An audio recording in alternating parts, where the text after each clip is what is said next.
Setelah malam hujan itu, sesuatu telah berubah. Hubungan Rayhan dan Galang memasuki fase baru yang lebih hangat, lebih dalam, dan dipenuhi oleh sentuhan-sentuhan yang membuat hati berdebar. Kecupan di dahi itu seperti mantra yang mengubah segalanya. Esoknya, saat Rayhan melintas di lobi pada pagi hari, tatapan Galang tidak lagi sama. Bukan lagi tatapan kosong seorang satpam kepada penghuni gedung, melainkan sebuah tatapan yang fokus, dalam, dan penuh pengakuan. Sebuah senyum hampir tak terlihat melintas di sudut bibir Galang, dan itu cukup membuat Rayhan tersandung di karpetnya sendiri. Malam-malam berikutnya menjadi semacam ritual baru. Rayhan lembur, dan Galang akan muncul dengan segelas susu hangat. "Biar tidurmu nyenyak," katanya, menggantikan kopi yang biasa Rayhan bawa. Mereka berbicara lebih lama.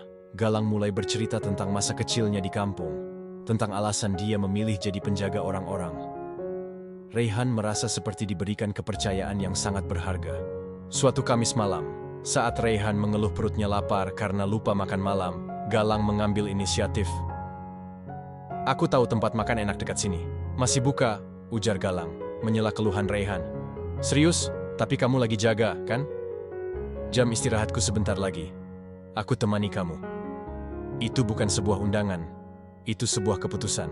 Mereka duduk berhadapan di tempat makan sederhana. Kaki Galang sengaja menyentuh kaki Rayhan di bawah meja sempit, dan dia tidak menariknya. Sentuhan itu terasa seperti kabel berarus listrik. Tangan Galang sesekali tak sengaja menyentuh tangan Rayhan saat menyodorkan saus, sebuah sentuhan yang terlalu lama untuk disebut tidak disengaja.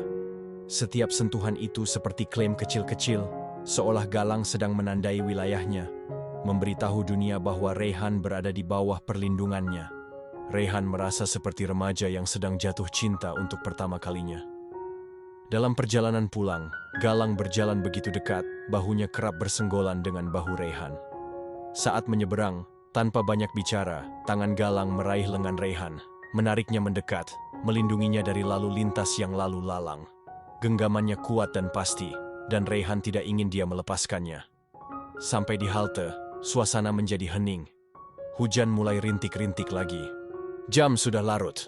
Taksi akan sulit," ucap Galang, memandang langit yang gelap. "Ya, sepertinya begitu," jawab Rayhan, putus asa. "Pulang saja ke apartemenku. Dekat sini. Kamu bisa tidur di sana." Kalimat itu diucapkan dengan suara datar, namun terasa seperti sebuah perintah yang tidak bisa ditolak. Ada intensitas di mata Galang yang membuat Rayhan tidak bisa berkata tidak. Ada sebuah kebutuhan, bukan hanya sekedar tawaran. Dan Rayhan, dengan hati berdebar-debar kencang, hanya bisa mengangguk. Apartemen Galang sederhana, bersih, dan rapi seperti penampilannya. Hanya ada satu kamar tidur. "Kamu tidur di kasur. Aku tidur di sofa," kata Galang sambil menyiapkan air minum. "Jangan, nggak enak. Kasur kan luas, kita bisa berbagi." Kalimat itu keluar dari mulut Rayhan sebelum otaknya sempat memprosesnya. Galang menatapnya lama, seakan memindai niat di balik kata-kata itu. Lalu, dia mengangguk pelan. Malam itu, setelah berganti pakaian dan berbaring dalam kegelapan, sebuah jarak yang sopan memisahkan mereka. Namun, hawa dingin malam membuat Rayhan menggigil. Kedinginan, suara Galang terdengar dari sampingnya, dalam dan beresonansi di kesunyian. "Sedikit," jawab Rayhan, suaranya bergetar. Lalu, tanpa kata-kata lagi, sebuah lengan yang kuat menyelimuti pinggangnya. Galang menarik tubuh Rayhan mendekat, hingga punggung Rayhan menempel sempurna pada dada Galang yang hangat. Pelukannya erat, posesif, dan sempurna. Seluruh tubuh Rayhan seakan membakar. Dia bisa merasakan detak jantung Galang yang mantap di punggungnya. "Tidur," bisik Galang di dekat telinganya. Nafasnya hangat menerpa kulit Rayhan. "Aku di sini." Dalam pelukan yang membuatnya merasa seperti harta yang paling dijaga, Rayhan akhirnya menyerah. Dia merasakan sebuah kedamaian yang belum pernah dirasakannya seumur hidup. Ini bukan lagi sekadar pertemanan atau rasa hormat. Ini adalah sesuatu yang lebih dalam, sesuatu yang primitif dan murni, sesuatu tentang dicintai, dilindungi, dan dimiliki. Dan untuk pertama kalinya dalam hidupnya, Rayhan tidak takut untuk dimiliki.